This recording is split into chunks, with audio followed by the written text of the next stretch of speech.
Rodrigo Aidar, sempre às sextas-feiras, trazendo informações aqui para o ouvinte da Band News FM, entendendo e ajudando a entender muitas coisas, né? Esclarecendo aí muitos assuntos. E hoje tem mais uma história curiosa, né, Aidar? Boa tarde para você, seja bem-vindo, tudo bem? Tudo bem, Débora, como é que tá? Salve, Ivan, e aí, bem-vindo ao dia, muito Tudo bom bem? ter vocês aqui, um salve para os nossos ouvintes. Pois é, Débora, eu vou fazer o comentário de hoje sobre uma matéria da Folha de São Paulo, que foi publicada ontem do repórter Rogério Pagnan. Porque essa matéria, essa discussão está levantando um debate para lá de quente na comunidade jurídica. Por quê?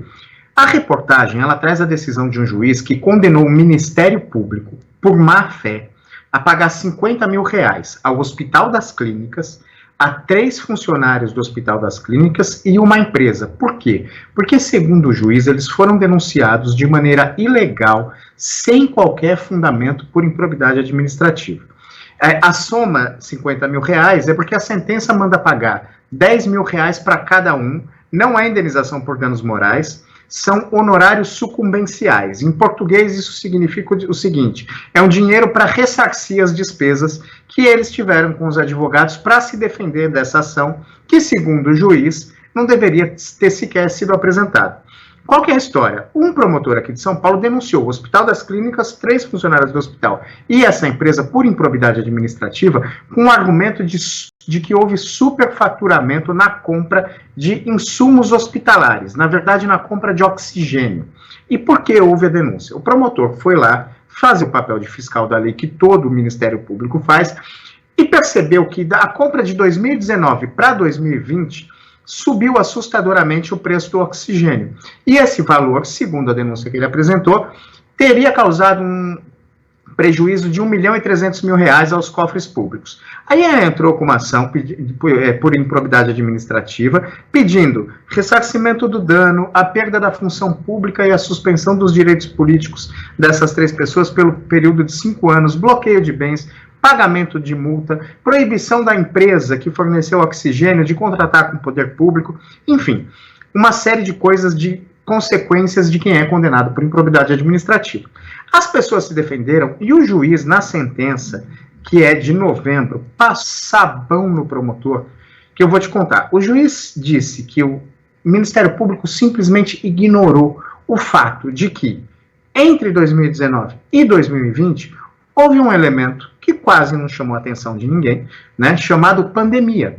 E que, por causa desse evento, o preço do oxigênio subiu. Como a gente sabe, quando você tem uma demanda muito alta por um produto e esse produto começa a ficar escasso, o preço sobe. O Ministério Público não levou isso em consideração. Nas palavras do juiz, na decisão, ele disse que a expressão pandemia aparece só uma vez. As palavras do juiz são duras. Ele diz: o súbito e inesperado aumento da demanda de oxigênio e outros insumos de saúde em escala exponencial por todo mundo são absolutamente ignorados na denúncia feita pelo Ministério Público. Por conta disso, o juiz entendeu que o Ministério Público, ao ignorar a pandemia para fazer a análise dessas contas, agiu com evidente má-fé e condenou o Ministério Público a pagar as custas que esses denunciados tiveram com os advogados. 10 mil reais para cada um, 50 mil reais no total. Como eu disse, essa sentença, ela disse, eu trouxe aqui a fonte, foi levantada pelo repórter Rogério Pagnan, o Ministério Público já recorreu, a gente vai ver qual o desfecho disso.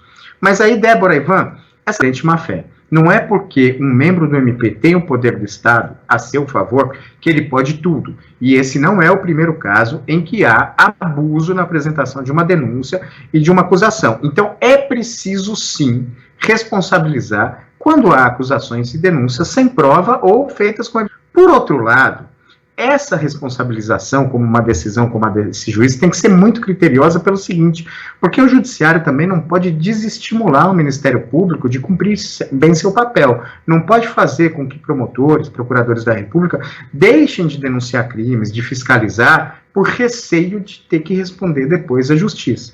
Nesse caso específico, eu acho que o juiz agiu bem, e em outro trecho da sentença, ele disse o seguinte: o Ministério Público não pode eleger uma ficção, ignorar a pandemia e acusar por improbidade todos aqueles que não se encaixam nesse seu universo paralelo. por ter agido assim, reconhecer que houve má-fé processual. Então, por ter agido assim, o juiz mandou o Ministério Público indenizar essas pessoas, pagar esses 10 mil reais para cada um dos réus.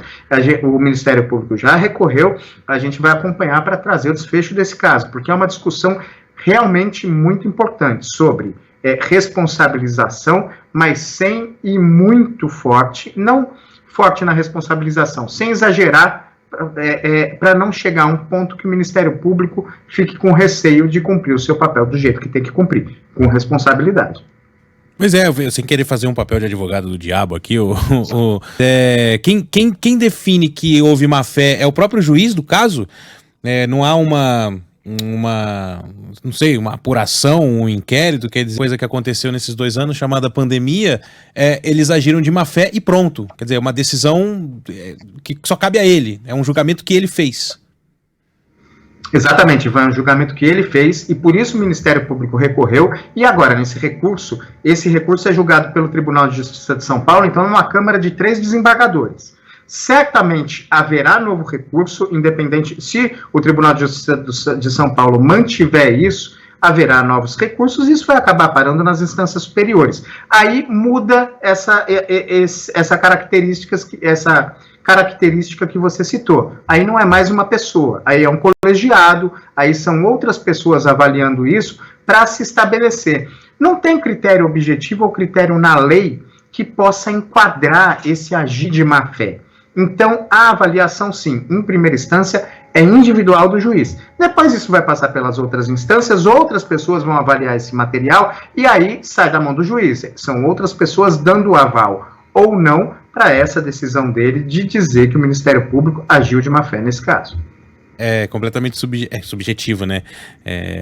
Mas o que eu acho legal de você trazer esses temas aqui na programação, Aida, é que a gente fica por dentro do que tá bombando nos grupos de WhatsApp de juristas Brasil afora, né? Então, essa é a grande discussão. Mas isso aí que você fala é extremamente importante, né? Que decisões como essa podem desestimular os promotores, os procuradores, até colocar uma pressão maior para cima deles. Me lembra aquela história, claro que guardadas as devidas proporções, do tal do crime da hermenêutica, né? Que foi discutido muito tempo aqui lá no Congresso Nacional, de juízes que, por tomarem uma decisão que fosse reformada lá na frente, poderiam ser punidos, e aí isso também poderia, de alguma forma, desestimular que juízes tomassem as decisões que achassem que deviam ser tomadas, né? Mas é legal saber o que circula nos grupos do WhatsApp aí dos juristas. Sem dúvida, mas você sabe, Ivan, que decisões como essas são importantes porque a gente vê no histórico, de novo, é preciso dosar muito e ter muito bom senso, talvez até tentar criar critérios objetivos para sair da subjetividade, mas é importante, porque a gente vê casos, não é um, não são dois, não são poucos, de Ministério Público, né, Polícia Federal, juízes, agindo um pouco além. O caso que ficou mais famoso, que virou livro recentemente, foi o do reitor, que se suicidou em Santa Catarina porque foi denunciado, acusado de desviar 80 milhões de reais, e quando foi ver, o desvio, que nem se sabe se é desvio ou falta de prestação de contas até hoje, é de uma fração de 3% disso, e na gestão desse reitor, uma pequena parcela desses 3%.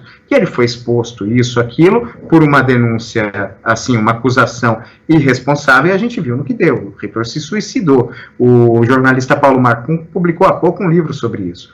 Então, nem tanto ao mar, nem tanto à terra. A gente precisa analisar esses casos com muito critério e responsabilidade, porque, por um lado, não pode desestimular, por outro, o Ministério Público precisa agir, sim, com responsabilidade.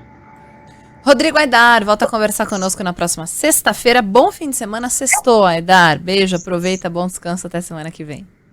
Sextou, Débora, sextou, Ivan, sextou, queridos ouvintes, até semana que vem, valeu. Beijos, 1h32.